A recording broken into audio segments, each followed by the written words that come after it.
এনেকুৱা দুখ লগা বিষয় যিদিনা কালিং কৰিব আছে তাৰ আগদিনাখনো গাহৰিজনী জগিছে ইয়াত 10টা পোৱালি তাৰমানে 21 তাৰিখে কালিং কৰিছে 21 তাৰিখে এজনী জগিছে 24 তাৰিখে এজনী জগা ডেট আছিল 28 তাৰিখে এজনী জগা ডেট আছিল বাকী 17জনী ইয়াত গাভিনী গাহৰি আছিলে 5টা বোৰ আছিলে 26জনী আপোনাৰ গিল আছিলে আৰু প্ৰায় 29টামান পোৱালি আছিলে পোৱালি মানে বিভিন্ন ষ্টেজৰ আছিলে ধৰক আপোনাৰ 35 ডেজো আছিলে 55 ডেজো আছিলে বড়ো আপোনাৰ বিভিন্ন আছিলে 200 কেজিৰ পৰা একেবাৰে 75-60 কেজিলৈকে বড়ো আছিলে আমি তেনেকৈ বনাই লৈছিলোঁ চব কি ধুনীয়া আমি ব্যৱস্থা কৰিছিলোঁ সঁচাই কিন্তু গাহৰি গঁৰালটো খুব ধুনীয়াকৈ বনাইছিলে আৰু এইটো প্ৰথম বেষ্ট আছিলে ইয়াতে এবাৰ বেমাৰ লগাৰ পাছতো ছেকেণ্ড আকৌ সপোন দেখি পেলাই এনেধৰণে 11 লাখ টকা ইয়াতে ইনভেষ্টমেণ্ট কৰি অসমৰ বিভিন্ন জেগাৰ পৰা ভাল ভাল ব্ৰিড আনি পেলাই এনেধৰণে গাহৰি ফাৰ্মখন আকৌ আৰম্ভ কৰিছিল আকৌ সেই আজি 21 দিনৰ আগত সেই গাহৰিখিনি বা এই সপোনটো ইয়াতে শেষ হৈ গ'ল আৰু গোটেই কালিং কৰিবৰ কাৰণেও মোটামুটি 50,000 টকা নিজৰ পকেটৰ ফালৰ পৰা মানে খৰচা কৰিলতহে এই চৰকাৰৰ ফালৰ পৰা বিভাগৰ ফালৰ পৰা ইয়াতে কালিং কৰা প্ৰচেছটো সম্পূৰ্ণ হয় 2022 চনত আমাৰ গোলাঘাটৰ এজন পালকে দুজন বন্ধুৱে মিলি পেলাই এটা ডাঙৰ সপোন দেখিলে যে এখন গাহৰি মানে পালন কৰি ইয়াৰ পৰা ভাল ধৰণে এটা স্বাৱলম্বী হোৱাৰ এটা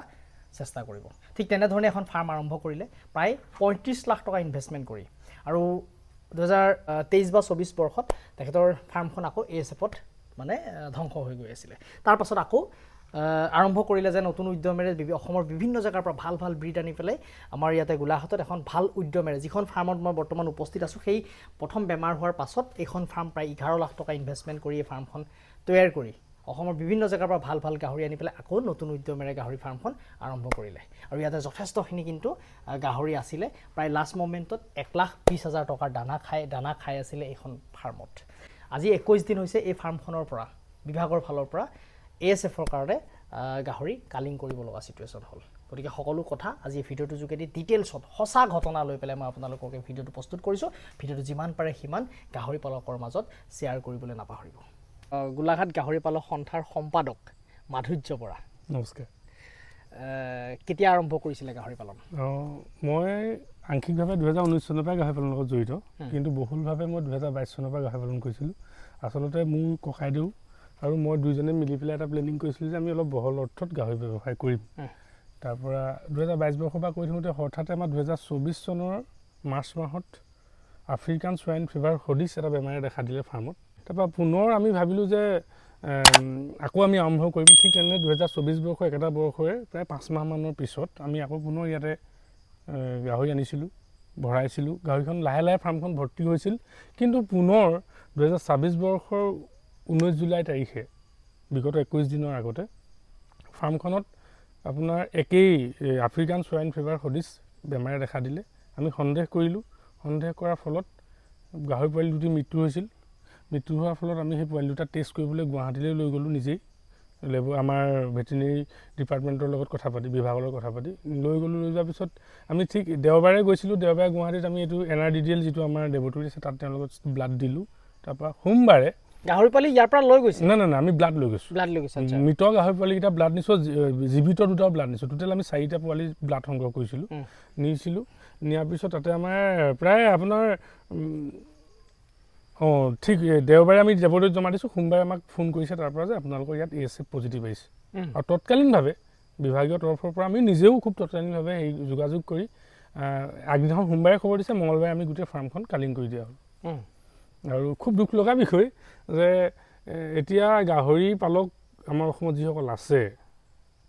ব্যৱসায়িক ভিত্তিত কৰা কমাৰ্চিয়েলেই হওক বা সৰুকৈ কৰি মাৰ্জিনেলখিনিয়ে হওক কিন্তু অসমত যে গাহৰি পালক তিষ্ঠি থাকিব পাৰিব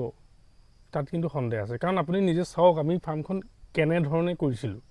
আপুনি ভিতৰ ভাগ চাওক বাহিৰ ভাগ চাওক এতিয়া অলপ এই 21 দিনত ফাৰ্মখন অকণমান হেৰি হৈছে পৰিৱেশটো অকণ কদৰ্যময় হৈছে কিন্তু 21 দিনৰ আগত ইয়াৰ পৰিৱেশে বেলেগ আছে যেতিয়া ভেটেৰিনেৰী অফিচাৰ আছিল তেওঁৱে বেছি দেখাইছে যে আপোনাৰ ফাৰ্মত কেনেকৈ এণ্ট্ৰি কৰিলে কাৰণ চাৰিওফালে ড্ৰেইনেৰ ব্যৱস্থা আছে এইখনতো আপোনাৰ মহ সোমাব নোৱাৰা নেট লগাই থোৱা আছে আমি মহৰ ধূপ ব্যৱহাৰ কৰোঁ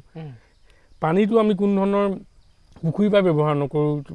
মটৰ আছে আমাৰ মটৰৰ পৰা ব্যৱহাৰ কৰোঁ আৰু দিনটোত আমি দুবাৰ চাফা কৰোঁ আৰু বোলে ইমান ডাঙৰ ফাৰ্ম কিন্তু অকলেই পৰিচালনা কৰোঁ ইয়াত বেলেগ শ্ৰমিকো নলওঁ ৰাতিপুৱা 4 ঘণ্টা লাগে আবেলি কেতিয়াবা 3 ঘণ্টা লাগে 7 ঘণ্টা লাগে 24 ঘণ্টাৰ ভিতৰত 7 ঘণ্টা ফাৰ্মখনত দিওঁ তেনেধৰণে আমি কাম কৰোঁ কিন্তু তাৰপিছতো যেতিয়া বেমাৰে প্ৰৱেশ কৰে তুমি কেনেকৈ জানিব যে আমাৰ অসমত গাহৰি পালনৰ কাৰণে পৰিৱেশটো অনুকূল হৈ আছে একেবাৰে অনুকূল নহয় বৰ্তমান বহুত প্ৰতিকূল হৈ আছে কাৰণ ইমান বৈজ্ঞানিকভাৱে কৰাৰ পাছতো যেতিয়া বেমাৰে প্ৰৱেশ কৰে কাৰণ আমি দানাখিনি চেনিটাইজ কৰোঁ মানুহটো নিজে চেনিটাইজ কৰি সোমাওঁ ফুটবাথ আছে আপুনি দেখিব আমি ভৰিত তিয়াই সোমাওঁ চৰকাৰীভাৱে যেনেকৈ ধৰণে চেনিটাইজ কৰিব তেনেকৈ চেনিটাইজ কৰি থাকোঁ স্প্ৰে আমাৰ এক্সট্ৰা আছে দানা আমি এক্সট্ৰাকৈ ৰাখোঁ গোটেই বস্তুখিনি ৰখাৰ পিছতো বেমাৰে প্ৰৱেশ কৰিছে আৰু খুব তৎকালীনভাৱে পোৱালি 4টামানৰ জ্বৰ হৈছিল 4টামানৰ জ্বৰ হোৱাৰ পিছতে 4টাতে ইনজেকশ্যন মাৰিলোঁ 2টা ইমিডিয়েট 2-3 ঘণ্টামানৰ ভিতৰতে মৰি গ'ল বাকীকেইটা কিন্তু জীয়াই আছিলে কিন্তু মৰাকেইটাও দৰৱটো মৰাৰ পিছত 1 ঘণ্টামানৰ পিছত দানা খাইছিলে মই ভাবিছিলোঁ সচৰাচৰ তেনেকৈ গাহৰি জ্বৰ হয় দানা খাইছে যেতিয়া ৰিজাল্টটো পজিটিভ হেৰি আহিব এক্টিভ হ'ব সিহঁতি আকৌ দানা খাব কিন্তু অকণমান দেৰি পিছতে লক্ষ্য কৰিলোঁ যে নাই এটা মৰিলে তাৰ অকণমান দেৰি পিছত ইটো মৰি থাকিল তেতিয়াই সন্দেহ হ'ল যে কেতিয়াও গাহৰি জ্বৰ হ'লেও ছাডেন ডেথ নহয় 4-5 দিন থাকি যায় বা এণ্টিবায়'টিক মাৰিলে কিয়ৰ হয় আমি তেনেকুৱা কৰি পাইছোঁ কিন্তু যেতিয়া খুব তৎকালীনভাৱে মৃত্যু হ'ল তেতিয়া মই ভাবিলোঁ যে নাই বিভাগৰ লগত যোগাযোগ কৰাৰ বাহিৰে ইয়াৰ বিকল্প নাই কাৰণ এনেকুৱা দুখ লগা বিষয় যিদিনা কালিং কৰিব আছে তাৰ আগদিনাখনো গাহৰিজনী জগিছে ইয়াত 10টা পোৱালি তাৰমানে 21 তাৰিখে কালিং কৰিছে 21 তাৰিখে এজনী জগিছে 24 তাৰিখে এজনী জগা ডেট আছিল 28 তাৰিখে এজনী জগা ডেট আছিল বাকী 17জনী ইয়াত গাভিনী গাহৰি আছিলে 5টা বোৰ আছিলে 26জনী আপোনাৰ গিল আছিলে আৰু প্ৰায় 29টামান পোৱালি আছিলে পোৱালি মানে বিভিন্ন ষ্টেজো আছিলে ধৰক আপোনাৰ 35 ডেজো আছিলে 55 ডেজো আছিলে বড়ো আপোনাৰ বিভিন্ন আছিলে 200 কেজিৰ পৰা একেবাৰে 75-60 কেজিলৈকে বোৰ আছিলে আমি তেনেকৈ বনাই লৈছিলোঁ ইয়ৰ্কশ্বায়াৰ 4টা বোৰ ৰাখিছিলোঁ আমি ইয়াতে SDK 75 এটা বোৰ আছিলে ইমান কোৱালিটিৰ গাহৰি গোটাইছিলোঁ অসমৰ বিভিন্ন জেগাৰ পৰা ডিব্ৰুগড়ৰ পৰা আনিছিলোঁ তিনিচুকীয়াৰ পৰা আনিছিলোঁ বিভিন্ন জেগাৰ পৰা আনি পেলাই গোটাইছিলোঁ কিন্তু দুৰ্ভাগ্যবশতঃ আমাৰ ফাৰ্মখন টোটেলি সম্পূৰ্ণভাৱে নষ্ট হৈ গ'ল কিমান টকা ইয়াতে ইনভেষ্টমেণ্ট কৰিছিলে আমি যদি চাওঁ আপুনি লক্ষ্য কৰক গোটেই ফাৰ্মখন 2টা ইউনিট বনাওঁতে আমাৰ খৰচ হৈছিল প্ৰায় 35 লাখ টকা আমাৰ হিচাপ আছে বাকী আমি দানা আৰু পোৱালি কষ্টিংটো আমি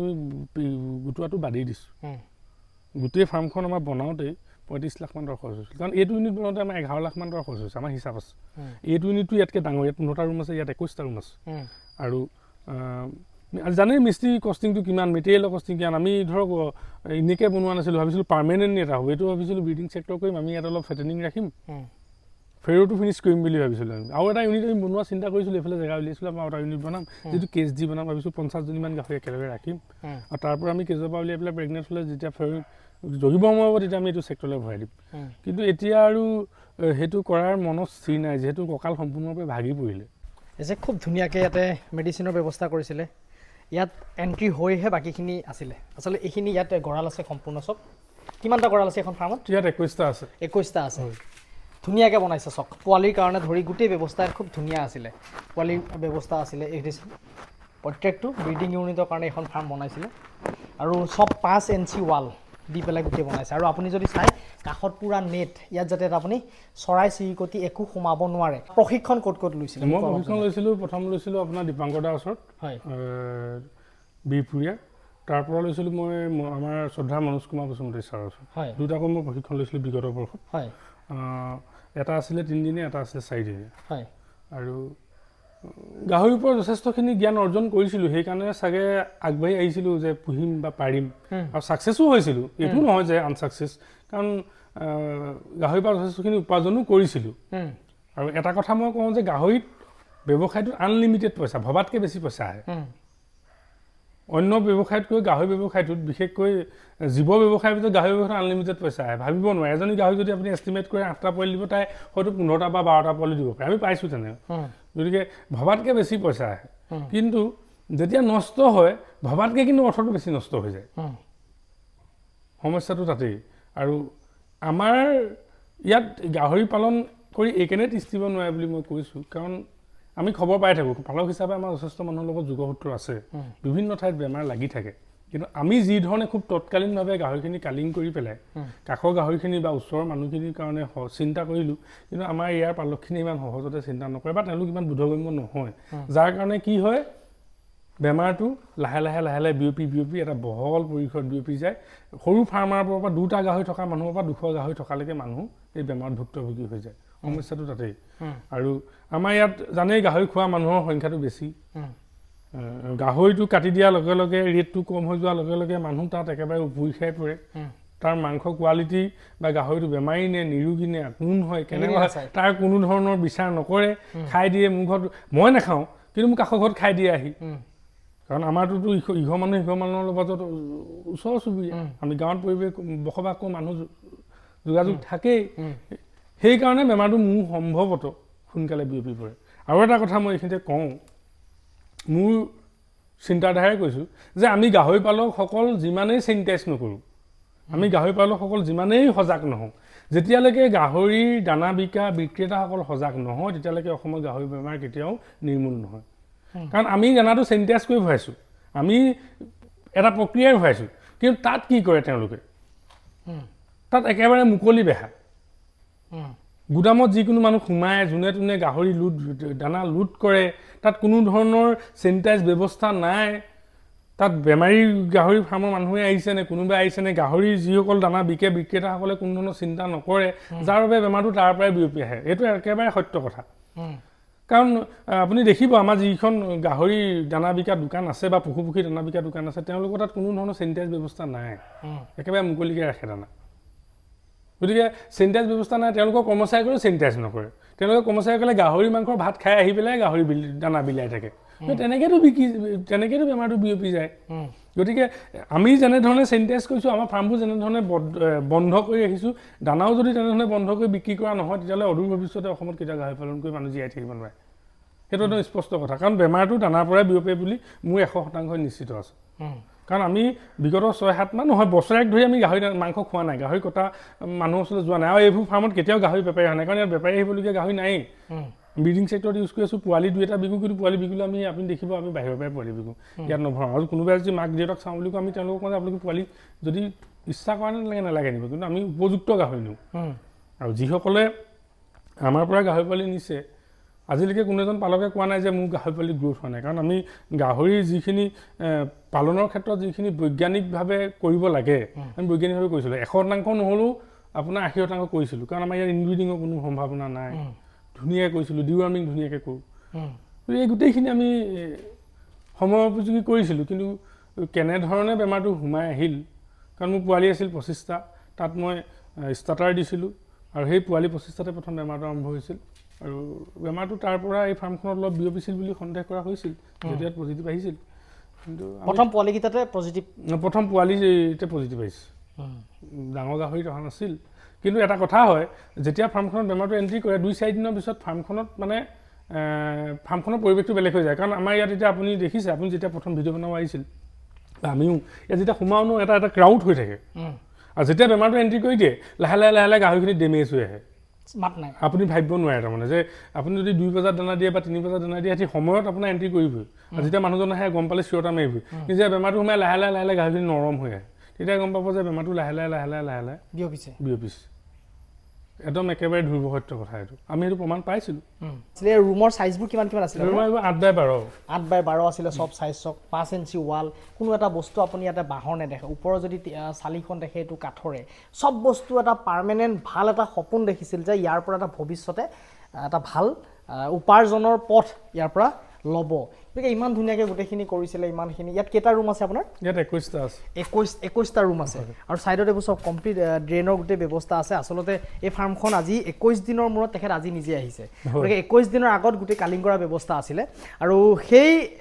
ইয়াত মই যে আজি আহিছোঁ এনেকুৱা ধৰণৰ ফাৰ্মত ময়ো আচলতে ভিডিঅ' নৰ্মেলি কৰিব কাৰণে যোৱা নাছিলোঁ কাৰণ মোৰ নিজৰ ঘৰত গাহৰি আছিলে আৰু গাহৰি বৰ্তমান মই নিজেও বিক্ৰী কৰি দিছোঁ কাৰণ ইমান এটা হেভি ৰিস্ক লৈ পেলাই গাহৰি বজাৰখন কেনেকৈ ধৰি ৰাখিম কেনেকৈ এখন ফাৰ্ম কৰিম ইমান এটা ৰিস্ক লৈ পেলাই তো সেইটো কথা কাৰণে ময়ো খুব কম মানে পইচাত আচলতে বহুত বেছি পইচা আগতে আমি ৱেটত গাহৰি বিকিছিলোঁ এতিয়া গাহৰি বিকিবলৈ 10 বাৰ ভাবিব লগা হয় কাৰণ আমাৰ ৰিচেণ্ট নাগালেণ্ডত আমাৰ গাহৰি বন্ধ আছিলে তাৰপাছত আমাৰ লোকেল স্থানীয় যিখিনি বেপাৰী আছিলে তেহেঁতি কাটাত আমাৰ নুঠাই মানে কাটা কৰি পেলাই গাহৰি বিক্ৰী নকৰে নিকিনে সেইকাৰণে আমি ঠিকা হিচাপত ধৰি লওক গাহৰিখিনি বিকিবলগীয়া হৈছিলে আপুনি বিশ্বাস কৰক মই ৰিচেণ্ট লাষ্ট এটা 4টা গাহৰি বিকিছোঁ য'ত মই 90,000 টকা পাব লাগে মোৰ হিচাপত সেইটোত মই 78,000ত গাহৰি বিকিব লগা হৈছে কি কাৰণে ইমান ৰিস্ক লৈ পেলাই এনেধৰণে থকাতকৈ একেবাৰে নাইকিয়া হৈ যোৱাতকৈ গতিকে কিবা এটা পাইছোঁ তাতে সুখী বুলি ভাবি পেলাই আৰু মই তেনেধৰণে গাহৰি বিক্ৰী কৰি দিছোঁ আৰু আজি আচলতে তেখেতৰ এটা সঁচা কাহিনী লৈ পেলাই সঁচা কাহিনী বুলি নহয় এইটো এটা বাস্তৱ আৰু হয় নহয় গতিকে আপোনালোকক আচলতে সজাগ প্ৰতিজন পালক সজাগ আৰু সতৰ্ক হ'বৰ কাৰণে এই ভিডিঅ'টো মই বনাইছোঁ কাকো ভয় খুৱাবৰ কাৰণে কিন্তু এই ভিডিঅ'টো প্ৰস্তুত কৰা নাই সেইটো আপোনালোকে ভুল নুবুজিব আৰু এনেধৰণে যদি প্ৰকৃততে হয় চব তেখেত আচলতে প্ৰথম অৱস্থাত আপুনি শিক্ষকতাৰ লগত জড়িত আছিল প্ৰথম অৱস্থাত শিক্ষকতাৰ লগত তেখেত জড়িত আছিলে তাৰপাছত লাহে লাহে সপোন দেখিলে যে গাহৰি পালন কৰি পেলাই কিবা এটা ভাল উপাৰ্জন কৰিম বুলি কিন্তু তাৰ পাছতো প্ৰথমবাৰ যেতিয়া বেমাৰটো লাগিলে তাৰ পাছতো কিন্তু বহুত চিন্তা ভাৱনা কৰি ভাবিছে কি কৰবাত আমাৰ নিজৰ কিবা ভুল হ'ল নেকি তো সেইটো কথা ভাবি তেখেতে নিজে ভাল ভাল জেগাত প্ৰশিক্ষণ ল'বৰ কাৰণে গৈছে প্ৰশিক্ষণ লৈ কৰি আহি আকৌ 11 লাখ টকাৰ এখন ফাৰ্ম বনাইছে বনাই আকৌ ভাল ধৰণেৰে ক'তো যাতে ইয়াতে মাখি এটা সোমাব নোৱাৰাকৈ যাতে এখন ফাৰ্ম তৈয়াৰ কৰি আকৌ এটা ভাল সপোন দেখিছিল যে এবাৰটো লাগিল যি ভুল হ'ল ইয়াৰ পৰা আমি এনেধৰণে এৰিলে নহ'ব আকৌ এটা কিবা এটা কৰিব লাগিব তাৰ চেষ্টা কৰি পেলাই ছেকেণ্ড এখন ফাৰ্ম কৰিবলৈ আৰম্ভ কৰিছিল আমি ছেকেণ্ডখন ফাৰ্মত এতিয়া যাওঁ গোটেই পৰিৱেশটো আপোনালোকক দেখাম এই কাৰণে দেখাইছোঁ প্ৰত্যেকজন পালক সতৰ্ক হওক আৰু এনেকৈ যদি হৈ থাকে আমাৰ অসমৰ গাহৰি পালকৰ ভৱিষ্যত কি হ'ব এইফালে চাওক চামাৰচেবুল ইয়াতে অলৰেডি বহি আছে মানে প্ৰতিটো বস্তু তেখেতসকলে খুব ধুনীয়াকৈ কৰিবৰ কাৰণে চেষ্টা কৰিছিল যাতে ফাৰ্মখন কৰোঁতে অলপো যাতে কষ্ট নহয় বা বাহিৰৰ বেমাৰ আজাৰৰ পৰা যাতে একদম ভাল ধৰণে বচাই ৰাখিব পাৰে তেনেকুৱাকৈ ব্যৱস্থা কৰি পেলাই ফাৰ্মকেইখন আৰম্ভ কৰিছিল গতিকে আজি ইমানখিনি নলেজ থকাৰ পাছতো ইমানখিনি মানে বেমাৰৰ পৰা সেফটিকে কৰাৰ পাছতো যেতিয়া বেমাৰ লাগিছে তেতিয়াহ'লে এইখন এখন ফাৰ্ম চাওক এইখন ফাৰ্ম আপোনাৰ মোটামুটি 11 লাখ টকা খৰচা কৰি পেলাই এই ফাৰ্মখন বনাইছে কিমান প্ৰথম বেচ আছিল ন ফাৰ্মখন ফাৰ্ষ্ট বেচ প্ৰথম বেচ হয় কিমান গাহৰি আছিল ইয়াত আপোনাৰ 15 জনী আছিলে দুটা বোৰ আছিলে আৰু আপোনাৰ 13 জনী গিল আছিলে এইবোৰ যদি দানা চাই আপুনি গডৰেজৰ প্ৰাইড হওক যিটো ভাল দানা সেয়া ইয়াতে খোৱা হৈছিলে হয়নে নহয় হয় এইটো চব আপুনি এনেকুৱা ব্যৱস্থা কৰাইছিলে যাতে মাখি এটাও সোমাব নোৱাৰে আমি এইটো ওলোৱা সোমা কৰা ব্যৱস্থা কৰাৰ এনেকৈ পেলাই আমি নেট পেলাই থৈছিলোঁ চব ইয়াৰ ভিতৰত গাহৰি থাকে মানে মাখিটো কোনো কাৰণত এটা সোমাব পৰা অপশ্যন নাছিলে আৰু এইটো ভাল কোৱালিটি এটা নেট লগাইছে কিন্তু এইটো আমি গুৱাহাটীৰ পৰা অৰ্ডাৰ দি আনিছিলোঁ এইটো গুৱাহাটীৰ পৰা অৰ্ডাৰ দি পেলাই নেট আনিছে এনেধৰণে গাহৰি ৰাখিছিল তাৰ পাছতো কিন্তু গাহৰি ইয়াতে মানে কালিং কৰিবলগীয়া চিটুৱেশ্যন হ'ল এইখিনি চব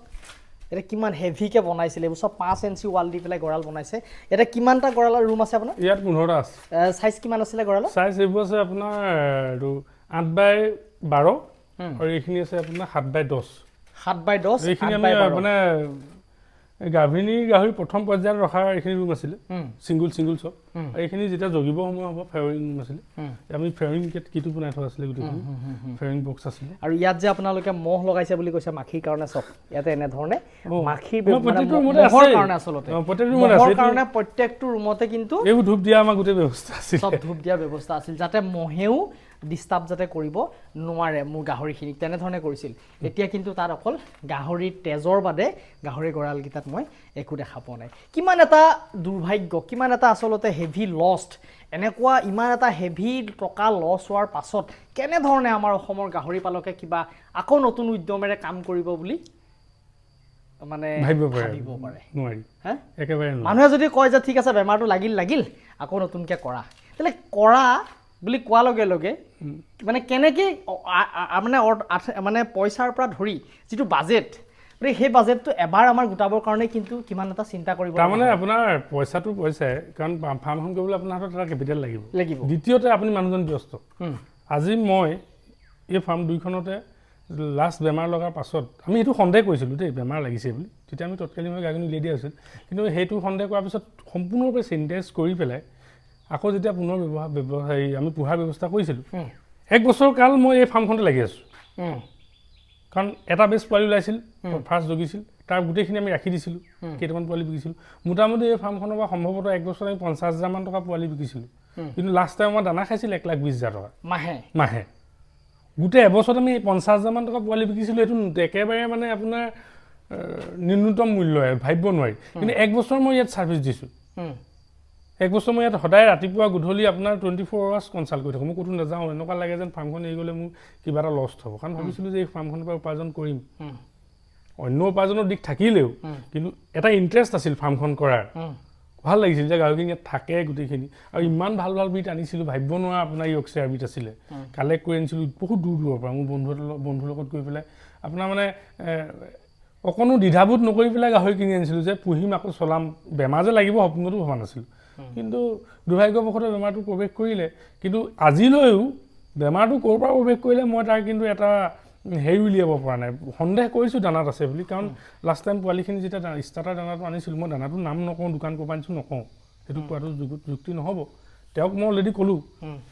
কিন্তু মাধ্যমত কোৱাটো যুক্তি নহ'ব কিন্তু তাৰ দানাটো অনাৰ কেইদিনমানৰ পিছৰ পৰাই মোৰ ফাৰ্মত দানাটো এসপ্তাহমানৰ খোৱাৰ পিছতেই পোৱালিখিনিৰ মাজত বেমাৰটো লাগিলে কিন্তু তেওঁৰ দোকানৰ পৰা বেলেগ এটা দানি খুৱাইছে তাত বেমাৰ হোৱা নাই সেইকাৰণে একেধাৰে কৈ দিব নোৱাৰি যে তেওঁৰ দোকানৰ পৰা বেমাৰটো আহিছে বুলি বিভিন্ন মাধ্যমৰ পৰা আহিব পাৰে বেমাৰ কিন্তু মোৰ বিশ্বাস আছিল যে মই মোৰ দ্বাৰাই যেতিয়া বেমাৰটো সোমোৱা নাই সেইটো এটা মোৰ বিশ্বাস আছিল আৰু আপুনি দেখিব গোটেই পৰিৱেশটো ইয়াত বেলেগ মানুহ আহি পেলাই কেতিয়াও সোমাব নোৱাৰে আমাৰ চাৰিওফালে বেৰা আছে আৰু একেবাৰে ঘৰৰ নিচেই কাষতে ইয়াত যে কোনোবা দুষ্ট চক্ৰ আহি পেলাইও যে ইয়াত মানুহ সোমাই প্ৰৱেশ কৰিব তাতো কোনো চাব যে দৰ্শনাৰ্থী আহি পেলাই ইয়াত কোনো সম্ভৱেই নহয় 4-5খন গেট আছে গেটৰ পিছতহে মানুহ আহি পায়হি আৰু গতিকে তেনেকুৱা ধৰণৰ কথা এতিয়া আপুনি নিজে চাওক কিমান কষ্ট কৰি কিমান খৰচ কৰি সঁচাই এখন ফাৰ্ম বনাওঁতে আপোনাৰ 11 লাখ টকা ওপৰত গোটেই পাইপ চিন্তা কৰক টিং আপুনি গোটেই পাইপ টিং গোটেই দুইফালে ড্ৰেইনেজ চিষ্টেম আৰু ড্ৰেইন এনেকুৱা ধৰণে বনোৱা আছিলে অকণো ইয়াত পানী নৰয় পানী মাৰি দিয়াৰ লগে লগে লগালগ গুচি যায় ৱেষ্টটো আমি তেনেকৈ নেপেলাওঁ আপুনি দেখিব আমি ৱেষ্টটো কালেক্ট কৰি পেলাই বাহিৰত পেলাওঁ কাৰণ ইয়াত পেলালেও মহ দাহ হয় বুলি আমি ৱেষ্টটো ড্ৰাইকৈ ৰাখোঁ গতিকে তেনেকুৱা কৰাৰ পিছতো যেতিয়া বেমাৰটো প্ৰৱেশ কৰে গতিকে অসমত আপুনি গাহৰি পুহি পেলাই কেনেকৈ টিষ্টিম বুলি ভাবিব নোৱাৰে টিষ্টিম আৰু ভেকচিনেশ্যন বোলে কৰা নাই ASFটো ভেকচিনে নাই CSF ভেকচিন কৰা আছিলে বাকীখিনি গোটেইখিনি কৰা আছিলে উইদাউট ভেকচিনেশ্যন হ'লেও বেলেগ কথা CSF ভেকচিন কৰা আছিলে গতিকে ইমানখিনি কৰাৰ পাছতো যেতিয়া বেমাৰ প্ৰৱেশ কৰে কাৰণ মই আজি 21 দিন হ'ল 21 দিন মই ধৰক বিভাগকো কৈছোঁ যে হ'ব দিয়ক আমি খুব তৎকালীনভাৱে কালিং কৰি দিছোঁ আৰু এটা গাহৰি ইয়াৰ পৰা ওলাই যাব দিয়া নাই দেই বেমাৰ লগা গম পাই 2-এজন বন্ধুৱে মোক ফোনো কৰিছিলে যে গাহৰিখিনি অলপ বিকি দিয়া মই বোলো নাই এইটো নকৰোঁ যি হ'ব চৰকাৰীভাৱে কালিং কৰাই দিওঁ কাৰণ এতিয়াও অসমৰ গাহৰি পালকৰ অৱস্থা একেবাৰে তথৈ বচ এই সময়ত যদি মই গাহৰিখিনি মাৰ্কেটত এৰি দিলোঁ হয় গতিকে তাৰ কাৰণেও বিপদ আহিব পাৰিলে হয় গতিকে মই বিভাগক কৈছে খুব তৎকালীনভাৱে কালিং কৰি দিয়ক আৰু যথেষ্টখিনি অৰ্থ লাগেও কালিং কৰিবলৈ যোৰহাটৰ পৰা মেচিন আনিবলগীয়া হৈছে এইখিনি আপোনালোকৰ নিজৰ খৰচা কৰিবলগীয়া হৈছে কাৰণ আমাৰ ক'বলৈহে এটা বিভাগ আছে কিন্তু বিভাগৰ বয় বস্তু সাৰ সৰঞ্জাম ইমান নাই আপুনি ভাবিব নোৱাৰে মানে এনেকুৱা হৈছে আমি মেচিন আনিছোঁ যোৰহাটৰ পৰা মানে বহুত কণীৰ কথা কৰ্মচাৰী আনিবলগীয়া হৈছে যিখিনি পুতিছে সেইখিনি নিজে খৰচা কৰি পুতিব লগা হৈছে নেকি JCB আনিছোঁ JCB 11 ঘণ্টা লাগিছে 11 ঘণ্টা পইচা আপুনি 11 ঘণ্টা দিছোঁ আমি 22,000 টকা JCB বিল হৈছে জেনেৰেটৰ আনিছোঁ জেনেৰেটৰ বিল হৈছে আপোনাৰ তেলে চেলে অনাই নিয়াই আপোনাৰ 8-9,000 টকা লেবাৰ আনিছোঁ 10টা এটা লেবাৰে 1100কৈ লৈছে আমাৰ দাৰ্চিংকটোৰ ওচৰৰ পৰা আনিছোঁ 10 কোম্পানীৰ ওচৰৰ পৰা গাহৰি পুতিবৰ কাৰণে 11,000 টকা লৈছে লেবাৰে ব্লিচিং পাউডাৰ আনিছোঁ নিমখ আনিছোঁ ভাবিব নোৱাৰে মানে আপোনাৰ ইমানখিনি পইচা খৰচ মানে নৰ্মেলি যে ফাৰ্মখন আপুনি যে কালিং কৰি দিব বিভাগৰ ফালৰ পৰা ঘপককৈ বোলে মাটি দিওঁ কালিং কৰি দিব এইটো সম্ভৱেই নহয় চেম্পুল লৈ গুৱাহাটী গৈছোঁ নিজাববীয়া গাড়ী লৈ পেলাই তাত গৈ 2 দিন আছোগৈ চেম্পুল লৈ গুৱাহাটী গৈছোঁ গুৱাহাটী আগদিনাখন গৈছোঁ গৈ পাইছোঁ NRD ডিল তাত গৈ নিজে লেবত আপোনাৰ অন নালাগে আমি আইচ বক্সটো পৰ্যন্ত কিনি আনিছোঁ ভাবিব নোৱাৰে 1100 টকা দি আইচ পেককেইটা দিছে ডিপাৰ্টমেণ্টৰ ফালৰ পৰা আইচ বক্স পৰ্যন্ত কিনি আনিছোঁ এইটো যে নিয়ে ব্লাডটো যে নিয়ে তাৰ যিটো হেৰি নিডুলকেইটা পৰ্যন্ত কিনি আনি আইচ বক্স পৰ্যন্ত কিনি আনিছোঁ গুৱাহাটী গৈছোঁ গুৱাহাটীত গৈ তাতে আমি লেবৰেটৰীত দিছোঁ মানে আমাৰ বিভাগৰ ফালৰ পৰা আপুনি যেতিয়া খবৰটো দিছে যে মোৰ ফাৰ্মখনত তেনেকুৱা এটা ঘটনা ঘটিছে তেতিয়া সেই ব্লাড টেষ্ট কৰিবলৈ সেই বস্তুটো দিবলৈ সক্ষম হোৱা নাই তেওঁলোকে ক'লে তেওঁলোকৰ মোক বিভাগে যথেষ্টখিনি সহায় কৰিছে আমাৰ কিন্তু ভেটেৰিনেৰী যিগৰাকী আছে বাইদেউ যথেষ্টখিনি কিন্তু সহায় কৰে দেই বাইদেউ পল্লৱী বাইদেউ কাৰণ যেতিয়াই মই কৈছোঁ তেওঁ আজি পৰ্যন্ত খুব কৰিছে কিন্তু আচলতে তেওঁলোকৰ গাত দুখ নাই ওপৰৰ পৰা দুখ সেইটো চৰকাৰৰ দুখ চৰকাৰে তেওঁলোকক সা সুবিধা কিমান দিছে তেওঁলোকক আমি যোগাযোগ পুৰা কৈছোঁ তেওঁলোকক আমি বাইদেউ সেইটো কৈছোঁ যে আপুনি অকণো চিন্তা কৰিব নালাগে যিখিনি বস্তু যোগাৰ কৰিবলৈ আপুনি কওক আমি গোটেইখিনি তৎকালীনভাৱে যোগাৰ কৰি দিছোঁ আমি তেওঁলোকৰ গাত দুখ নাই কাৰণ তেওঁলোকে এগৰাকী বিষয়া কৰ্মচাৰী তেওঁলোকে দায়িত্ব পালন কৰিছে কিন্তু চৰকাৰৰ আমাৰ যিসকল আছে ওপৰ মহলত তেওঁলোকে চিন্তা কৰিব লাগে আচলতে পালকজনৰ দুৰাৱস্থাৰ কথা বা বিভাগটোক লাগিবলগীয়া যাৱতীয় বস্তুখিনিৰ কথা গতিকে এইখিনি অলপমান উন্নত হ'ব লাগিব আমাৰ অসমৰ কাৰণে আৰু গুৱাহাটীলৈ টেষ্ট কৰিব যাবলগীয়া হৈছে চিন্তা কৰক তাৰ পৰিৱৰ্তে আমাৰ ইয়াত টেষ্ট কৰিব কোনো ব্যৱস্থা নাই আচলতে সেই ব্যৱস্থাটোৰ কাৰণেও যাৰ ঘৰত 10টা যাৰ ঘৰত 5টা গাহৰি আছে সেই গাহৰিখিনি মাৰ্কেটত বিক্ৰী কৰি দিছে মানুহে আৰু নহয় কাটিং কৰি মানে পুটি পেলাইছে না কালিং কৰি মানে ইজি নহয় মানে মই নিজে ভুক্তভোগী এই প্ৰচেছটো যদি ইমান দীঘলীয়া হয় তেনে 10টা বা 5টা গাহৰি থকা মানুহজনে সম্ভৱ নহয় কাৰণ আপোনাৰ 10টা গাহৰি কালিং কৰিবলৈ হ'লেও আপোনাৰ মিনিমাম 15 পৰা 20,000 টকা ওচৰত লাগিব তেলে আপুনি চিন্তা কৰক কাৰণ জেচিবি এখন লাগিব এখন জেচিবি এদিনৰ ভাড়া না 6,000 টকা তেলৰ পইচা ড্ৰাইভাৰ খুৰাকীৰ পইচা মিনিমাম 15,000 টকা আপোনাৰ জেচিবিখনতে লাগিব 8-10,000 টকা জেচিবিখনতে লাগিব আৰু ঠিক তেনেধৰণে আপোনাৰ শ্ৰমিক লাগিব বাৰু বিভাগৰ মানুহক একো দিব নালাগে 10 পইচাও দিব নালাগে তেওঁলোকৰ নিজৰ হেৰিতে কৰিব দায়িত্ব পালন কৰিব কিন্তু বাকীখিনিতো আপুনি দিব লাগিব তেলৰ পৰা ধৰি শ্ৰমিকৰ পৰা ধৰি আৰু সেইখিনি পিছত চৰকাৰে ঘূৰাব বুলি কৈছে আমি তথ্য দিছোঁ তাৰ কিন্তু হ'লেও ধৰক সেই সময়ত পালকজনৰ হাতত পইচা লাগিব তাৰমানে কেছ পইচা লাগিব নহ'লে কাম নহয় সেই গাড়ীখিনি বা লেবাৰখিনি পইচা আহিব তেনেকেতো নহ'ব আপুনি সেইখিনি দোকানত আপুনি ব্লিচিং পাউডাৰ কিনি আনিছোঁ আমি 2 বেগ ধৰক 50 কিলো ব্লিচিং পাউডাৰ মূল্যটো আপোনাক নহয় নিদিয়ে মানে জেনেৰেটৰটো আপোনাৰ 10 টকা ফ্ৰীকৈ কেতিয়াও নিদিয়ে কাৰণ সেই মেচিনটো আমাৰ সদ্যহতে এইবোৰ কাৰেণ্টত নচলে জেনেৰেটৰ আনিব লাগে তাত ভল্টেজটো বেছি লাগে ঠিক তেনেধৰণে জেনেৰেটৰত ব্যৱহাৰ তেলটো তাতো কোনো বাকী নিদিয়ে সেইটোতো আপুনি কেছ পইচা দিয়ে কিনি আনিব লাগিব তেনেকুৱা ধৰণে চব কি ধুনীয়া আমি ব্যৱস্থা কৰিছিলোঁ গোটেই সঁচাই কিন্তু গাহৰি গঁৰালটো খুব ধুনীয়াকৈ বনাইছিলে আৰু এইটো প্ৰথম বেষ্ট আছিলে ইয়াতে এবাৰ বেমাৰ লগাৰ পাছতো ছেকেণ্ড আকৌ সপোন দেখি পেলাই এনেধৰণে 11 লাখ টকা ইয়াতে ইনভেষ্টমেণ্ট কৰি অসমৰ বিভিন্ন জেগাৰ পৰা ভাল ভাল ব্ৰিড আনি পেলাই এনেধৰণে গাহৰি ফাৰ্মখন আকৌ আৰম্ভ কৰিছিল আকৌ সেই আজি 21 দিনৰ আগত সেই গাহৰিখিনি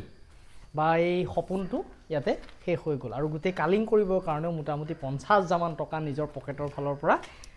মানে খৰচা কৰিলতহে এই চৰকাৰৰ ফালৰ পৰা বিভাগৰ ফালৰ পৰা ইয়াতে কালিং কৰা প্ৰচেছটো সম্পূৰ্ণ হৈছে কিন্তু বিভাগৰ মানুহখিনি আমাৰ গোলাঘাটৰ কিন্তু তেওঁলোক আমাৰ হালৈ ছাৰে হওক বা পল্লৱী বাইদেউ হওক কিন্তু যথেষ্ট এক্টিভ তেওঁলোকে একদম তৎকালীনভাৱে মোৰ লগত যোগাযোগ কৰিছে আজি পৰ্যন্ত যোগাযোগ কৰি আছে দেই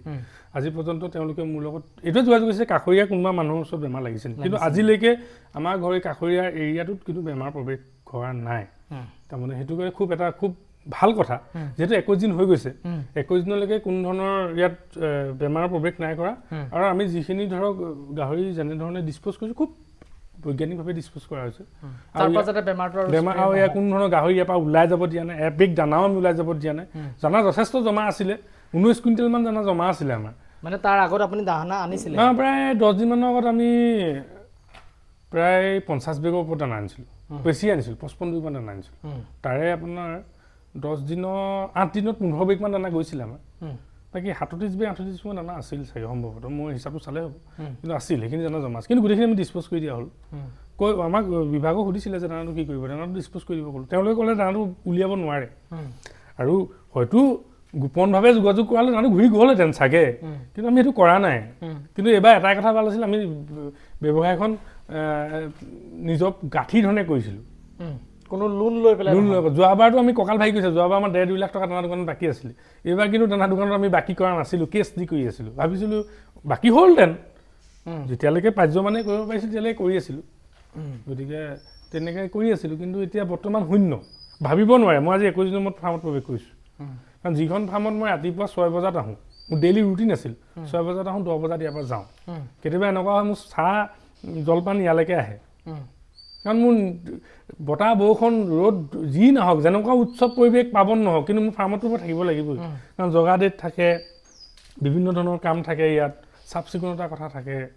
কাৰণ ফাৰ্মখনটো কদৰ্যময় পৰিৱেশ কৰি ৰাখিব নোৱাৰে চেনিটাইজ কৰাৰ কথা থাকে দানা দিয়াৰ কথা থাকে যিহেতু অন্য মানুহ লোৱা নাছিল ভাবিছিলোঁ মানুহ এজন ল'ম বুলি ভাবিছিলোঁ অলপ দিন চলাওঁ নিজে কৰোঁ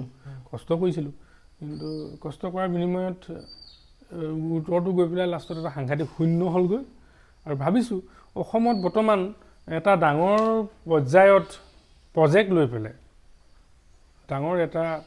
পেলাই গাহৰি পুহিবলৈ লোৱাটো এটা বৰ ভাল নহ'ব সমীচীন নহ'ব এতিয়া বৰ্তমান কৰক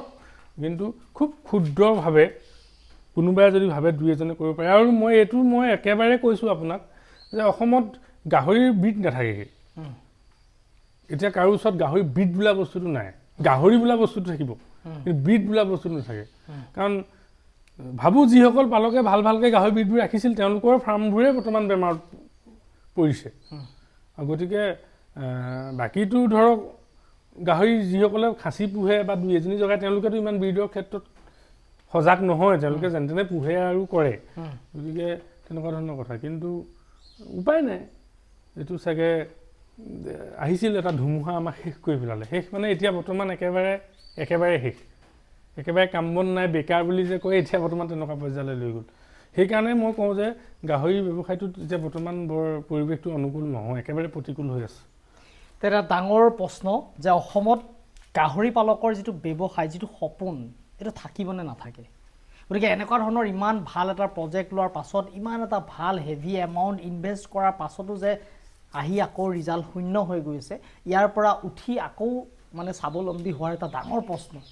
গতিকে আজিৰ ভিডিঅ'টো ইমানেই ভিডিঅ'টো যিমান পাৰে সিমান শ্বেয়াৰ কৰিব কাৰণ প্ৰত্যেকজন গাহৰি পালক আমাৰ সতৰ্ক হ'ব হ'ল যদি আৰু অকল এয়াই নহয় এইটো এটা ক্ষুদ্ৰতম অসমৰ এজন ক্ষুদ্ৰতম গাহৰি পালকৰ আমাৰ এটা সঁচা কাহিনী লৈ পেলাই সঁচা ঘটনা লৈ পেলাই মই আপোনালোকৰ আগত প্ৰস্তাৱ কৰিছোঁ আচলতে এনেকুৱা ধৰণৰ ঘটনা অসমত হাজাৰটা হৈছে হয়নে নহয় এতিয়াও হৈ আছে তাৰমানে নগাঁৱত ক'ৰবাত এতিয়াও বেমাৰ দুই এটা জেগাত লাগি আছে কিন্তু কোনোবাই কালিং কৰিছে কোনোবাই নাই কৰা কোনোবাই বিকি দিছে সেইটো কথাটো বেলেগ কিন্তু ধৰক হৈ আছে আৰু বেমাৰটো অসমৰ গোটেইবোৰ ডিষ্ট্ৰিক্টতে বৰ্তমান ঘূৰি ফুৰিছে কিন্তু এইটো ক'ব নোৱাৰি যে কোনোবা এখন ডিষ্ট্ৰিক্ট ইয়াৰ পৰা ছেফ হৈ আছে আৰু এইটো মানে মোৰ মতেতো অসমত গাহৰি শেষেই হৈ যাব নেকি মোৰ সন্দেহ আছে